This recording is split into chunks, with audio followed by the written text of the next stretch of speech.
अस्सलाम वालेकुम। वालेकुम सलाम। सर, आपको गद्दार कहा जाता है, आपने पाकिस्तान का झंडा पकड़ा हुआ है। नहीं, गद्दार किसी ने नहीं कहा, बगावत के पर्चे बने हुए 505 के, वो बगावत होता है। गद्दारी के जो पर्चे हैं वो आर्टिकल 6 पे होते हैं, और आर्टिकल 6 जो गवर्नमेंट ऑफिशियल्स हैं, गवर्नमेंट टॉपल करने पे बनते हैं। और पाकिस्तान में एक मेरा ख्याल डॉक्यूमेंटेड केस है जो साबिक चीफ ऑफ आर्मी स्टाफ, साबिक सदर मुमलिकत जनरल परवेज़ मुशर्रफ पे अदालतों ने कहा कि उन्होंने गद्दारी की है।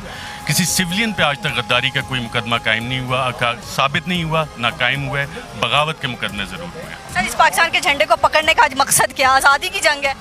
मेरे ख्याल में अगर आप मेरे प्रोग्राम देखें तो मैं हमेशा पाकिस्तान का झंडा बिल्कुल लगा होता है, और ये झंडा मैंने आज नहीं उठाया। मैं हमेशा ये झंडा, क्योंकि मुझे इसकी कदर पता है, जो सब्ज़ हिलाली परचम है, इसमें जो सब्ज़ रंग है, इसमें हमारे बहुत से शहीदों के खून की लाली शामिल है, और हमें उसकी कदर करनी चाहिए। और ये वो मकासद हैं जिस सर, आप एक शहीदों की फैमिली से बिलोंग भी करते हैं। पाकिस्तान में बहुत से हमारे जवान शहीद हुए, बहुत से बेटे पाकिस्तान के शहीद हुए, और वो शहीद इसलिए